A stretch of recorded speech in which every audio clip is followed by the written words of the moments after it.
होश में आओ, होश में आओ, होश में आओ, होश में आओ, होश में आओ। केजरीवाल हाय हाय हाय हाय, केजरीवाल हाय हाय हाय हाय। शराबी बनाना बंद करो, बंद करो, बंद करो, बच्चों को शराबी बनाना बंद करो, बंद करो, बंद करो, आपके ठेके बंद करो, बंद करो। केजरीवाल जी होश में आओ, होश में आओ, होश में आओ, केजरीवाल जी होश में आओ, होश में आओ, होश में आओ। बच्चों का भविष्य बर्बाद मत करो, मत करो, मत करो, बच्चों को शराबी मत बनाओ, मत बनाओ, मत बनाओ, बच्चों को शराबी मत बनाओ, मत बनाओ, मत बनाओ। केजरीवाल जी होश में आओ, होश में आओ, केजरीवाल जी होश में आओ, होश में आओ, होश में आओ, केजरीवाल जी होश में आओ, होश में आओ, होश में आओ, आम आदमी पार्टी होश में आओ, होश में आओ, होश में आओ। बच्चों को शराबी बनाना बंद करो, बंद करो, बंद करो, बच्चों को शराबी बनाना बंद करो, बंद करो, बंद करो, शराब के ठेके बंद करो, बंद करो,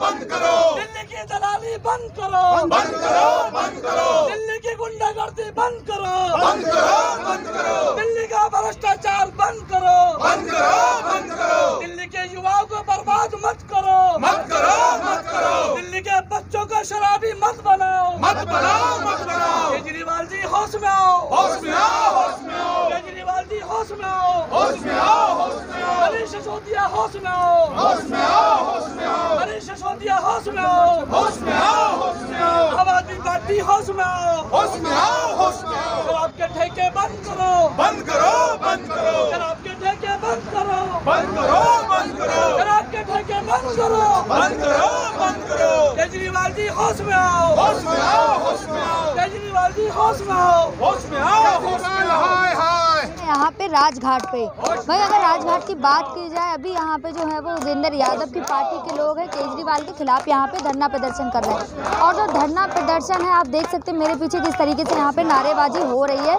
कि केजरीवाल जी होश में आइए। भाई ये जो नारेबाजी हो रही है वो लगातार उस पर हो रही है कि जो यहाँ पे केजरीवाल की पार्टी के द्वारा जो शराब के ठेके कह लीजिए या फिर बार कह लीजिए, कुछ भी है जो हर एक जगह ओपन हो रहा है तो उसी के ऊपर प्रदर्शन हो रहा है। भाई उपेंद्र यादव जी के लोग हैं यहाँ पे जिनने प्रदर्शन रखा है। यहाँ पे लगातार आप मेरे पीछे देख सकते हैं बैनर लगा है, बैनर पे लिखा है अब की बार नीति वापस लो, केजरीवाल सरकार का हाथ है नशा व शराब माफिया के साथ।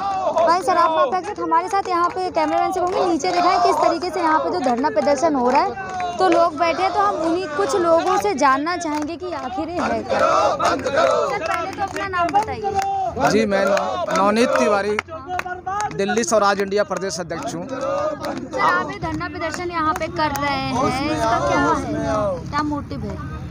दिल्ली में केजरीवाल सरकार ने नई आबकारी नीति घोषित की है और 17 नवंबर से वो लागू हो रही है।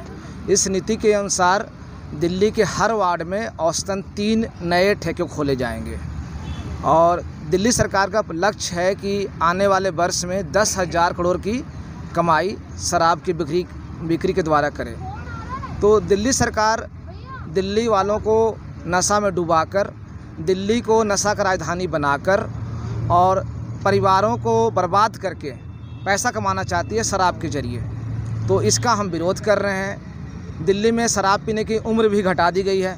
शराब के ठेके अब सुबह 3 बजे तक खुले रहेंगे, कई सारे 24 घंटे खुले रहेंगे।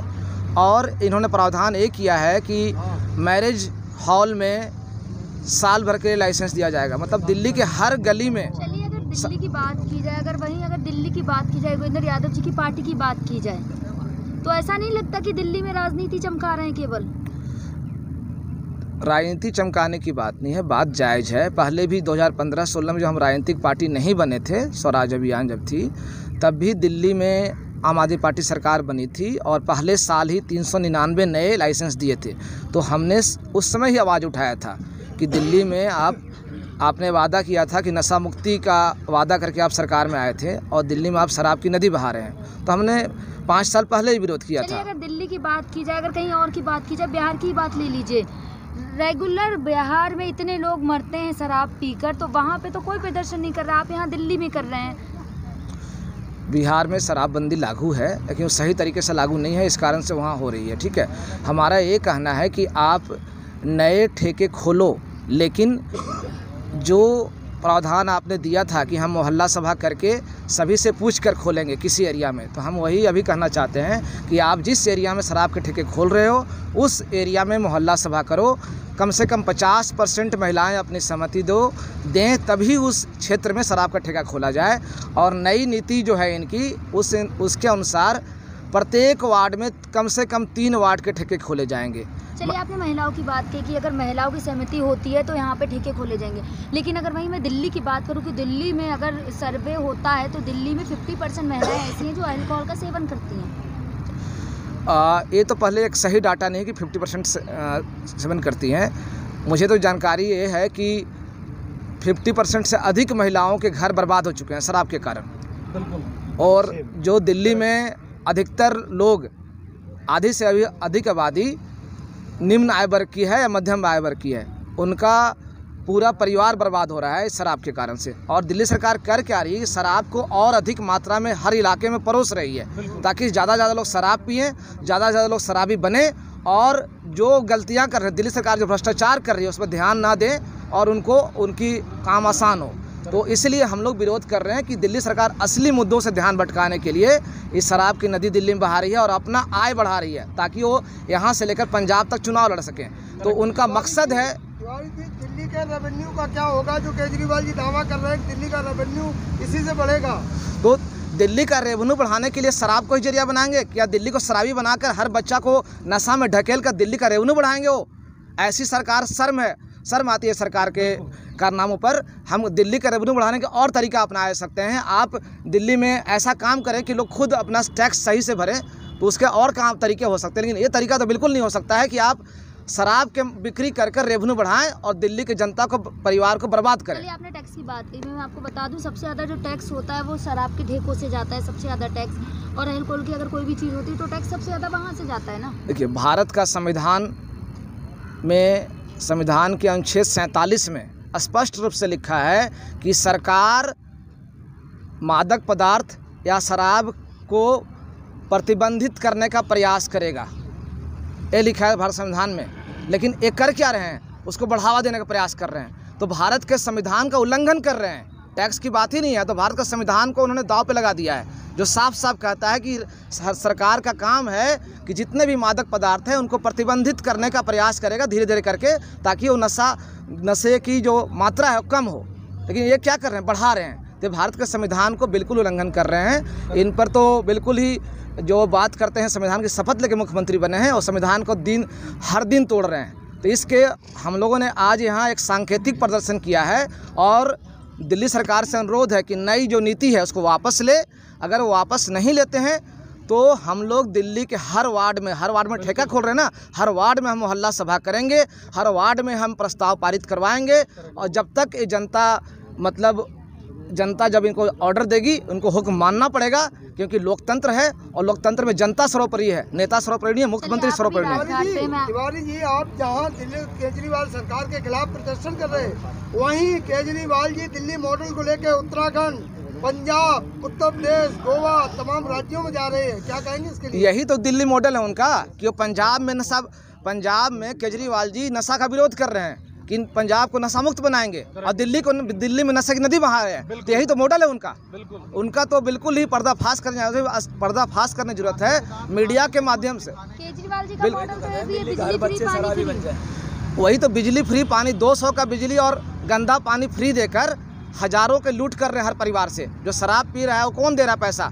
मध्यम वर्ग का और लो क्लास का पैसा उनको दे रहा है। तो 5 रुपये का DTC का टिकट, 200 का बिजली का बिल और गंदा पानी फ्री में देकर वो बच्चों का, पूरा परिवार का भविष्य बर्बाद कर रहे हैं। असल में इस बात को दिल्ली के जनता तक हम लोग पहुंचाएंगे और समझाएंगे कैसे वो बर्बाद कर रहे हैं। केजरीवाल जी का कभी बखान कर लिया करो, शिक्षा और स्वास्थ्य नंबर 1 है दिल्ली का नंबर 1 नहीं है, पहले बताया था। क्लास स्कूल है दिल्ली में, आप क्या बात कर रहे हैं? वर्ल्ड क्लास स्कूल है दिल्ली में। 9th क्लास में सबसे अधिक बच्चे दिल्ली में फेल हुए हैं। ठीक है, क्यों हुए हैं? क्योंकि शिक्षा कोई स्तर ही नहीं है। वो बच्चे खुद ही पास हो रहे हैं, अपने से टैलेंटेड बच्चे हैं वो पास होकर दिखा रहे हैं। और इनके केजरीवाल की पढ़ाई कारण नहीं हो रहा। अगर पढ़ाई अच्छा होता तो 9th क्लास में आधे बच्चे फेल नहीं होते। शिक्षकों के पद अगर हाँ, केजरीवाल जी का तो कहना लगातार यही कि शिक्षा नीति में सुधार किया है। शिक्षा नीति में सुधार किया, नए शिक्षकों की भर्ती ही नहीं की है। अगर बिल्डिंग बनवा देने से बच्चे पढ़ नहीं लेंगे, अच्छे बिल्डिंग पढ़ाने से बच्चे नहीं पढ़ेंगे। बच्चे अच्छे पढ़ेंगे जब अच्छे टीचर आएंगे। अच्छे टीचर कहाँ हैं? टीचरों की भर्ती कहाँ हो रही है? कितने सालों से भर्ती नहीं हुई है। तो वो सिर्फ उनका दिखावा का मॉडल है, प्रचार का मॉडल है। और इस प्रचार के मॉडल को, दिखावे के मॉडल को हम पर्दाफाश करेंगे। ये विकास के मामले में तो दिल्ली नंबर 1 है। विकास के मामले में, दिखावे के मामले में नंबर 1 है, विकास के मामले में नंबर नहीं है। आप गली में घूम लीजिए, कोई सड़क, बुराड़ी का कोई सड़क, किसी विधानसभा का कोई सड़क सही नहीं है। सारे सड़क टूटे हुए हैं। दिल्ली में गंदा पानी आता है, लोग पानी खरीद के पीते हैं। कोई ऐसा परिवार नहीं है। बंद हुए 3 महीने हो गए सर, अभी गली में पानी भरे हुए हैं। जी, जैसे ही चुनाव पास में आए आप लोग एक्टिव हो गए हैं। दिल्ली में चुनाव होने वाले हैं कुछ दिनों बाद, आप लोग एक्टिव हो गए। इसके पहले कहाँ थे आप लोग? सर अभी हम लोग जमीन पे ही थे। नहीं, हम लोग लॉकडाउन के दौरान भी, जब दिल्ली सरकार अब सो रही थी, सरकार अपना काम नहीं कर रही थी, हम लोग घर घर घूम के जहाँ जहाँ हमारी क्षमता थी राशन पहुँचाया लोगों को हमने, और लंगर चलाया। कई जगह पटेल नगर में हमारे साथी बैठे हुए हैं, चौबे जी, उन्होंने सब लोगों ने मिलकर महरौली में, पटेल नगर में, त्रिलोकपुरी में, बुराड़ी में, हर जगह हमने चलाया। और हम जायज़ मुद्दे के खिलाफ सड़क पर हैं। चुनाव से इसका मतलब नहीं है। मतलब है कि आप दिल्ली को बर्बाद कर दिल्ली वासियों को, परिवारों को बर्बाद करना क्या चाहते हैं? आप पैसा लेकर केरला में और पंजाब में चुनाव लड़ना चाहते हैं, गोवा में अपना फोटो चमकाना चाहते हैं। तो इस नीति का विरोध कर रहे हैं। इसका चुनाव से मतलब नहीं है। मतलब है गलत नीति, और गलत नीति का विरोध होगा और हम करेंगे। आज राजघाट से शुरुआत है, ये स्वराज सत्याग्रह है। सत्याग्रह हर वार्ड में पहुंचाएंगे हम। चलिए, आपके अगर इस आंदोलन की बात की जाए तो अभी कितने बजे तक चलेगा यहाँ पे? ये साथी मिलकर तय करेंगे कि हम लोग आगे अगला कदम क्या होगा। आज मैं पहले बता चुका हूँ, ये सांकेतिक विरोध प्रदर्शन है। हम लोग दिल्ली सरकार को लिखित रूप से चेतावनी दे रहे हैं आज कि मेमोरेंडम के माध्यम से, कि आप इस गलत नीति को वापस ले लो। अगर वापस नहीं लेते हो तो हम हर वार्ड में मोहल्ला सभा करेंगे। अगर प्रदर्शन की बात की जाए तो दिल्ली में तो एक जगह स्पेसिफिक बनाई गई है ना, जंतर मंतर। जगह शांतिपूर्ण प्रदर्शन के लिए भारत का संविधान अलाउ करता है, आप कहीं भी कर सकते हैं, ठीक है। और हम शांतिपूर्ण रूप से प्रदर्शन कर रहे हैं। हमारी पुलिस से भी बात हो गई है कि आप शांतिपूर्ण कर सकते हैं, तो हम कर रहे हैं यहाँ पर। और लेकिन हम मजबूती से, अगर केजरीवाल जी हमारा इस मांग को नहीं मानते तो उनके घर का घेराव करेंगे, और तब शांतिपूर्ण नहीं होगा। हाँ बिल्कुल, केजरीवाल चुनौती दे रहे हैं। तब शांतिपूर्ण प्रदर्शन के बजाय उग्र प्रदर्शन भी हो सकता है, लेकिन हम लोग करेंगे। केजरीवाल, पूरा दिल्ली की जनता घेराव करेगी उनका, जब वो गलत नीतियों पर चलेंगे और गलत नीति को वापस नहीं लेंगे तो। मेरा नाम सायरा खान है और मैं स्वराज इंडिया पार्टी से शुरुआती दिनों से जुड़ी हुई हूँ। चलिए, आप जो धरना प्रदर्शन यहाँ पे कर रहे हैं, इसका क्या है आगे रुख? आगे रुख यही है कि आज धरना प्रदर्शन हम नहीं कर रहे हैं। जैसे आपने पूछा था नवनीत जी से कि हम अब तक क्या कर रहे थे, उन्होंने पूछा था। ऐसा नहीं है कि हम शांति से बैठे हुए थे, हम लगातार अपने स्तर से पूरे टाइम कुछ ना कुछ कर रहे थे। स्वराज इंडिया नई पार्टी है, ऑब्वियसली इसमें बहुत कम लोग हैं और हमारे पास रिसोर्सेज भी कम हैं, लेकिन उसकी वजह से हमारे हौसले कभी नहीं टूटे। जितने भी रिसोर्सेज हैं, आपने कहा आप इस पार्टी से शुरू से जुड़ी हैं। भाई मैं बता दूं, इस पार्टी के जो लीडर हैं योगेंद्र यादव जी, वो पहले किसान आंदोलन में थे।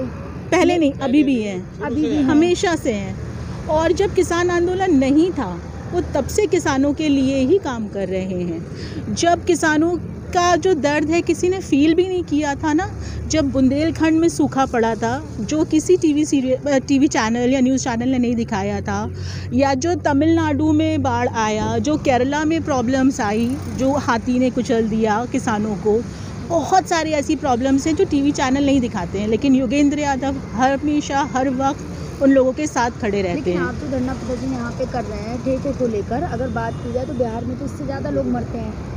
बिहार के लोगों को शायद चिंता नहीं है, तो वही हम एक्चुअली दिल्ली वासी हैं, हम जहाँ रहते हैं हम वहाँ के मुद्दे उठाएंगे। तो ये तो स्वार्थीपन हो गया ना कि हम जहाँ रहते हैं वहीं का देखेंगे। स्टार्टिंग तो पहले कदम से करेंगे ना, स्टार्टिंग तो कहीं से होगी, लेकिन ऐसा नहीं है। जो हमारा बिहार का यूनिट है वो बहुत एक्टिव है और वो अपने स्तर से वहाँ पर बहुत अच्छा काम कर रहा है। प्रॉब्लम यही है, जैसे मैं अभी बोल रही थी, मेरी बात कंप्लीट नहीं हुई थी, मीडिया दिखाता नहीं है। हमारा वहाँ पे स्वराज का यूनिट बहुत ज़ोरों शोर से शराब के लिए, अनएम्प्लॉयमेंट के लिए और वहाँ के जो लोकल बिहार का मुद्दा है उसको बहुत अच्छे से उठा रहे हैं। ऐसा नहीं है, बस सिर्फ मीडिया दिखा नहीं रहा है, इतनी सी बात है।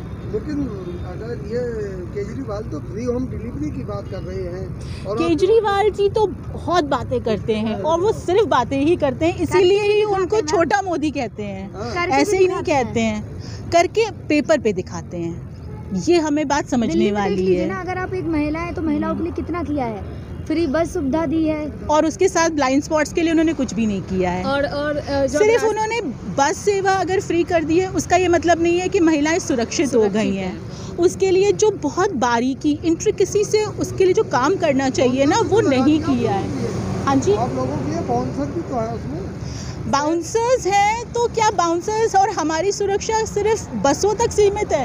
रोड पे हम सुरक्षा के लिए हकदार नहीं हैं, या दिल्ली में जैसे रात का टाइम है उसके लिए हम हकदार नहीं हैं। बहुत सारी चीज़ें हैं। हर गली कुन्ने पे मार्शल खड़े होते हैं आप लोगों को लिए और फिर भी केजरीवाल जी पे उंगली उठा रहे हैं। देखिए, केजरीवाल जी 100 बोलते हैं और 1 करते हैं।